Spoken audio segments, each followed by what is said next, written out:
Yes, Sean Dyche is here. Sean, is that a good point away from home, given all the circumstances that you've had to contend with tonight? It's a strange one. I'm frustrated because we didn't win the game, and I thought we dominated the first half, particularly chance. So you've got to score some of them chances. We didn't do. Second half, we ran out of steam a little bit, some of the players, which we expected, because we're a bit threadbare and some of them haven't played a lot of football. We've got to keep working on that, raising the fitness levels, but no lack of effort, by the way. It's just that inner base fitness has got to improve, and that's good that they've locked that in. But first half, we controlled the whole of the first half, actually, and you've got to score goals to win games. That's my biggest gripe, forgetting about the penalty, because that's one thing, but we had 2 or 3 golden chances and going into key areas, that final pass, that final layoff, that final touch. I'm more frustrated with that. On the other hand, you come away, it is a clean sheet. I don't think we looked in particular trouble defensively. I think they had one moment from a parry, which we had to deal with, and an offside moment. I can't remember too much other than that, so it's pretty strong with that side of things. More frustrated in the lack of sort of killer edge, to make sure that we looked after ourselves and won the game. I was going to say that if you had got a goal at any point, whether it be from the penalty or any of those other chances you mentioned, kind of felt as if that was going to be enough. I mean, you might have gone on and get 2 or 3, but one would have been enough, wouldn't it? No, I agree. I mean, I think the stadium felt a bit like that. They were quieting down almost, I thought. Their fans were great in the early part, and then it just started to quiet, and they were like, you could tell it was like, oh, they score one of these. And I've been in it long enough, it did feel like that kind of performance. And it's strange, I always say, it's not just the physical scoreline, it changed the feel of a game. And if we score early from them chances, I'd like to think we'd have gone on, controlled the game and seen it through, and possibly they have to open up more, and then possibly you score more goals. I mean, look, there's no crystal ball moment, but that's how the game felt to me. On the other hand, we come away, we've got a threadbare squad, and they've put a shift in, and they've delivered a performance that at least got us a point. Just frustrated with the lack of killer edge in the chances, because they had some really big chances today. You've done this job for years, Sean. I just wonder how difficult this fixture was for you in terms of picking your squad, picking your team, and then during the match as well, deciding when players were getting too tired, or could they give you 5 more minutes because you had so little to choose from. Yeah, I mean, the injury list is a story in itself, and that's frustrating for me. I've looked at what we need to do with them, but we've got to get them fit to get them out there and increase that kind of base fitness, as I call it.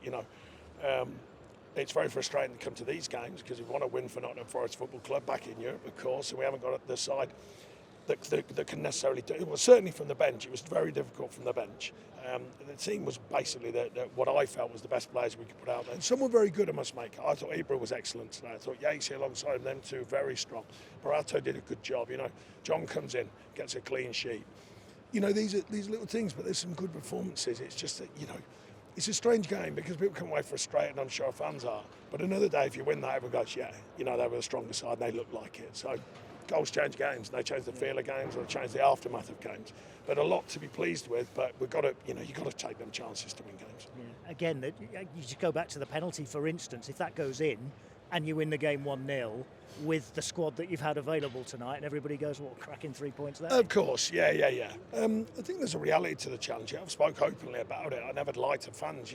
They can see it. They can see the injury list. Obviously, there were some players who were suspended with ego, and some who not in the squad list. So that's tricky, so they can see that. Fans were great. I mean, to travel out here, it's a long way, and to come here we met a load today and around the place and went for a walk, and it was great to see them. That little touch with the fans as well. They're nice occasions when it's games nice, but you want to seal it with a win. That's what they really came in for, and so did I.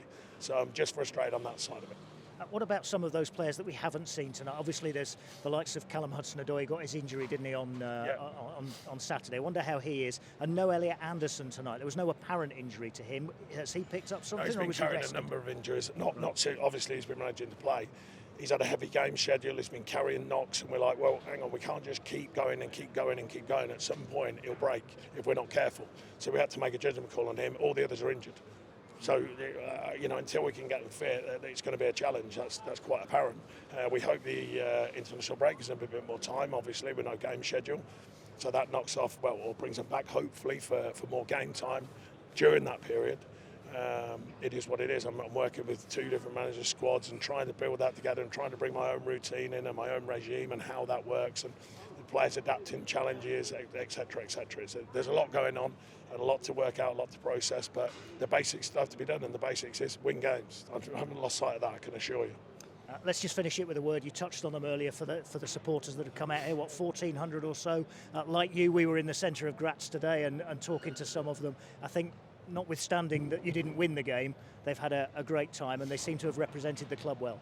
Yeah, I hope so. They were in good voice, a number of them today, and it was good to see them. You know, it's nice to have them touch points because it's not easy. But you know, when you see fans around the town, but they were terrific. Everyone we saw very positive about the challenge ahead of us, so it's good. And you know, I can only thank them for travelling. These are big journeys, they're expensive journeys for everyone. So I do appreciate that, and all the players and the staff do as well, and the club, of course. Thanks for your time, Sean. Safe home. Thank you.